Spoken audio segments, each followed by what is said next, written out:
கரூர் துயர சம்பவம் தொடர்பாக திமுக தொடர்ந்த வழக்கில் விசாரணை தொடங்கியது. இதில் திமுக தரப்பில் பல்வேறு வாதங்கள் முன்வைக்கப்பட்டிருக்கிறது. விவரங்களுடன் செய்தியாளர் ராஜகுமரன் இணைப்பில் இருக்கிறார். வணக்கம் ராஜகுமரன், விவரங்களை பதிவு செய்யலாம்.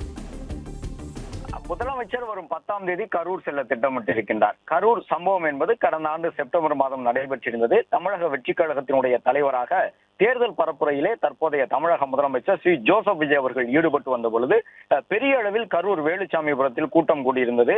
அப்பொழுது நடைபெற்ற அந்த தேர்தல் பிரச்சாரத்தின் பொழுது கூட்ட நெரிசல் ஏற்பட்டு 41 பேர் உடல் நசுங்கி உயிரிழந்து போயிருந்தார்கள். அந்த சம்பவம் தொடர்பாக அரசியல் ரீதியாக தமிழகத்திலே பல்வேறு கருத்துக்கள் முன்வைக்கப்பட்டன. திமுகவினர் சில குற்றச்சாட்டுகளை கூறியிருந்தார்கள். தமிழக வெற்றிக் கழகம் சார்பில் நீதிமன்றத்தில் விசாரணை நடைபெற்ற பொழுதும் சில கருத்துக்களை எல்லாம் சொல்லியிருந்தார்கள். இந்த நிலையில்தான் தமிழகத்தில் ஆட்சி மாற்றம் நடைபெற்றிருக்கின்றது. தமிழக வெற்றிக் கழக தலைவர் ஸ்ரீ ஜோசப் விஜய் அவர்கள் தலைமையில புதிய அரசு அமைந்திருக்கின்றது. இந்த நிலையில் கரூர் உயிரிழப்பு விவகாரம் தொடர்பாக முதலமைச்சர், அமைச்சர்கள் ஒரு சில கருத்துக்களை சொல்லி இருக்கின்றார்கள். அதையெல்லாம் முன்வைத்து திமுக சார்பில் இந்த இடையீட்டு மனு தாக்கல் செய்யப்பட்டிருந்தது. ஏற்கனவே சிபிஐ இந்த வழக்கை விசாரித்துக் கொண்டிருக்கின்றது. அப்படி இருக்கும் பொழுது பாதிக்கப்பட்ட நபர்களை முதலமைச்சர் சந்திப்பது என்பதும் அவர்களை சந்தித்து அவர்களுக்கு முதலமைச்சர் நிவாரணத்தை வழங்குவது என்பதும் வழக்கினுடைய நடுவுநிலை தன்மையை கேள்விக்குள்ளாக்கிவிடும், சிபிஐ விசாரணைக்கு பாதிப்பை ஏற்படுத்திவிடும் என்பதாக ஒரு குற்றச்சாட்டை திமுக முன்வைத்திருந்தது. அது மட்டுமல்லாமல் உயிரிழந்தோர் குடும்பத்தை முதலமைச்சர் சந்திக்கும் பொழுது அவர்கள் குடும்பத்தை சார்ந்தவர்களுக்கு அரசு பணி வழங்குவதற்கான வாய்ப்பும் இருப்பதாகவெல்லாம் எங்களுக்கு செய்திகள் கிடைத்திருக்கின்றன என்று இந்த இடையீட்டு மனுவிலே திமுக சார்பில் கூறியிருந்தார்கள்.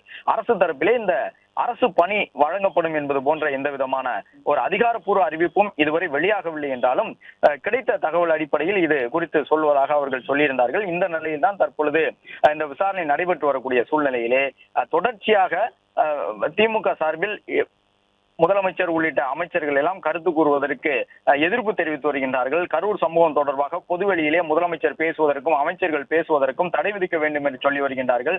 மேலும் முதலமைச்சர் கரூர் செல்லும் பொழுது கரூரிலே பாதிக்கப்பட்ட நபர்களை ஏற்கனவே குறிப்பிட்ட வகையில் சந்திக்கும் பொழுதும் உயிரிழந்தோர் குடும்பத்தவர்களுக்கு அரசு பணி உள்ளிட்டவற்றை வழங்க முன்வந்தாலும் கூட அது வழக்கினுடைய விசாரணையை பாதிக்கும் என்றும் சொல்லி இருக்கின்றார்கள். எனவே கரூர் சம்பவம் தொடர்பாக விசாரணையிலே தாக்கத்தை ஏற்படுத்தக்கூடிய வகையில் முதலமைச்சருடைய பயணம் அமைந்துவிடும்.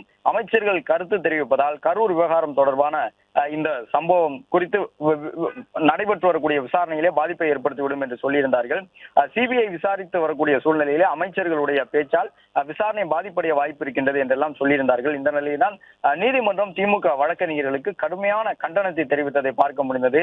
உச்ச நீதிமன்றத்தை அரசியல் மேடையாக மாற்ற வேண்டாம் என்பதை போன்ற கருத்துக்களை எல்லாம் திமுகவினுடைய வழக்கறிஞர்களை நோக்கி சொல்லியிருந்தார்கள்.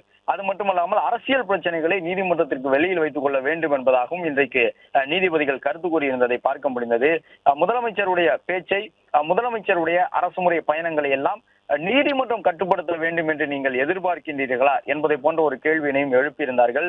அது மட்டுமல்லாமல் கரூர் உயிரிழப்பு விவகாரம் தொடர்பாக ஒரு கருத்தை திணிப்பதற்கு முயற்சிக்கின்றார்கள் என்ற அடிப்படையில் திமுக சார்பில் முன்வைக்கப்பட்ட வாதங்களை நீதிபதிகள் ஏற்கவில்லை. திமுகவினர் கூறும் பொழுது திமுகவை சார்ந்த அமைச்சர்களுக்கும் அப்போது ஆட்சியில் இருந்த திமுகவினுடைய அதிகாரிகளுக்கும் இதில் தொடர்பு இருக்கின்றதோ என்பதை போன்ற ஒரு எண்ண ஓட்டத்தை பொதுமக்களிடையே ஏற்படுத்த முனைகின்றார்கள் என்பதாகத்தான் அவர்களுடைய வாதங்கள் இருந்தன. ஆனால் நீதிமன்றம் அதை ஏற்கவில்லை. அது மட்டுமல்லாமல் இந்த வழக்கில் குற்றம் சாட்டப்பட்ட நபராக தமிழக முதலமைச்சரை குறிப்பிட்டு திமுக வழக்கறிஞர்கள் சொன்ன பொழுதுதான் முதலமைச்சர் தொடர்பாக அவர்கள் திமுக சார்பில் முன்வைத்த குற்றச்சாட்டுகளை கேட்ட நீதிபதிகள் கடும் எதிர்ப்பு தெரிவித்திருந்தார்கள். எஃப்ஐஆரில் கூட இல்லாத விஷயங்களை நீங்கள் எப்படி குறிப்பிட முடியும் என்றெல்லாம் கேட்டிருந்தார்கள். ஆவணங்களை படிக்காமல் தான் திமுக வழக்கறிஞர்கள் வாதாடுகின்றார்களா என்று கூட உச்சநீதிமன்றத்தினுடைய நீதிபதிகள் ஒரு கேள்வியினை எழுப்பியிருந்தார்கள்.